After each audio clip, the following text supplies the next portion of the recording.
Resumen de la Biblia del libro Primera de Pedro, parte número 8.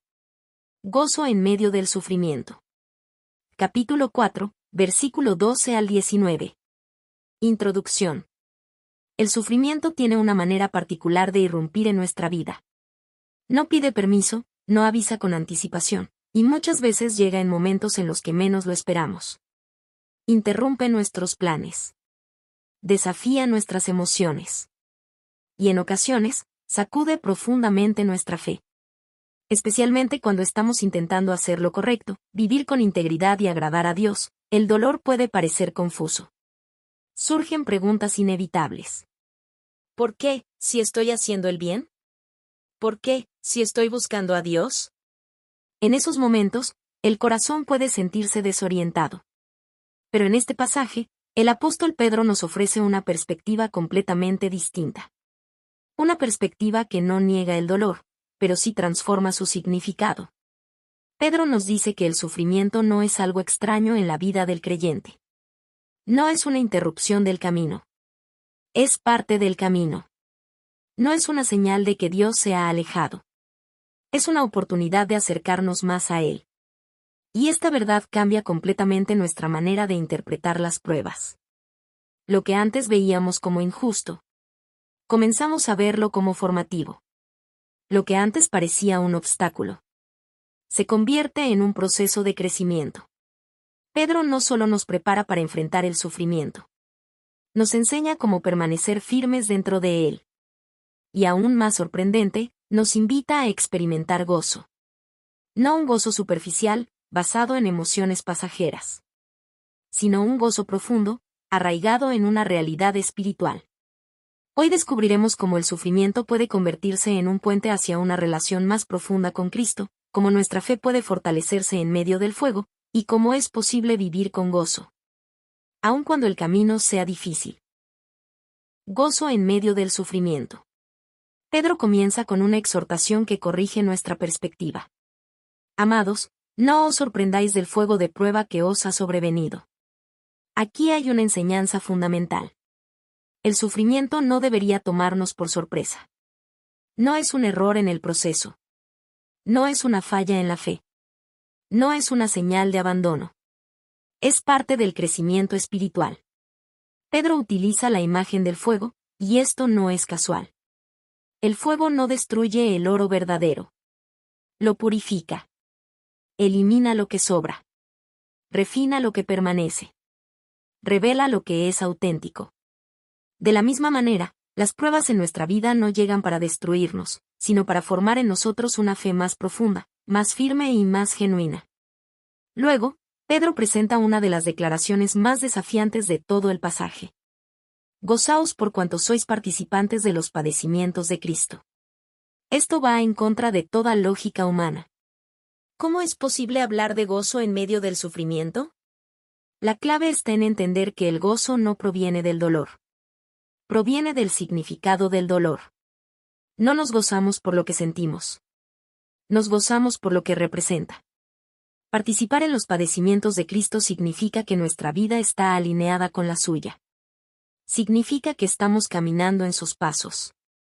Que estamos reflejando su carácter. Que estamos viviendo una fe auténtica, no superficial.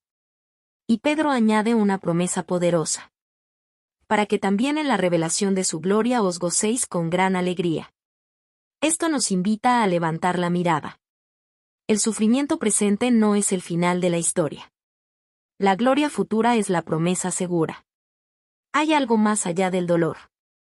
Hay algo más allá de la prueba. Y eso cambia nuestra manera de resistir. Pedro continúa diciendo: si sois vituperados por el nombre de Cristo, sois bienaventurados. Esto significa que, cuando el sufrimiento viene como resultado de nuestra fidelidad, hay una bendición especial en ello. ¿Y cuál es esa bendición? El Espíritu de gloria y de Dios reposa sobre vosotros. Esto es profundamente poderoso. En medio del rechazo, hay presencia. En medio del dolor, hay cercanía. En medio de la prueba, hay respaldo divino. Dios no se aleja en el sufrimiento. Se hace aún más presente. Sin embargo, Pedro hace una aclaración importante. No todo sufrimiento tiene el mismo origen. Él distingue claramente entre sufrir por hacer el mal y sufrir por hacer el bien. El sufrimiento que tiene valor eterno es aquel que viene como consecuencia de vivir conforme a Dios. Y cuando ese es el caso, Pedro nos dice algo clave. No te avergüences. Glorifica a Dios en medio de esa situación. Esto transforma completamente nuestra respuesta. En lugar de escondernos, nos afirmamos. En lugar de retroceder, permanecemos firmes. Luego, Pedro introduce una verdad profunda. El juicio comienza por la casa de Dios. Esto no habla de condenación, sino de formación. Dios trabaja primero en su pueblo. Refina, corrige, fortalece. Las pruebas no son evidencia de rechazo. Son evidencia de que Dios está obrando. Y esto nos lleva a una perspectiva más seria. Si este proceso es necesario para los que creen, ¿cuánto más para quienes viven lejos de Dios? Esto nos recuerda que la vida cristiana no es superficial. Es un proceso real, profundo, transformador. Finalmente, Pedro concluye con una instrucción práctica y poderosa. Encomienden sus almas al fiel Creador, y hagan el bien. Aquí encontramos dos pilares esenciales. Confiar y perseverar. Confiar en que Dios es fiel, incluso cuando no entendemos lo que está pasando. Confiar en su carácter, en su amor, en su propósito. Y al mismo tiempo, perseverar en hacer el bien. No detenernos. No rendirnos. No cambiar nuestra dirección. Seguir adelante, con fe. Conclusión. El sufrimiento no es un visitante inesperado en la vida cristiana. Es parte del proceso. Pero no es un proceso vacío. No es un camino sin sentido. Pedro nos enseña que, en medio del dolor, Dios está obrando. Está formando carácter.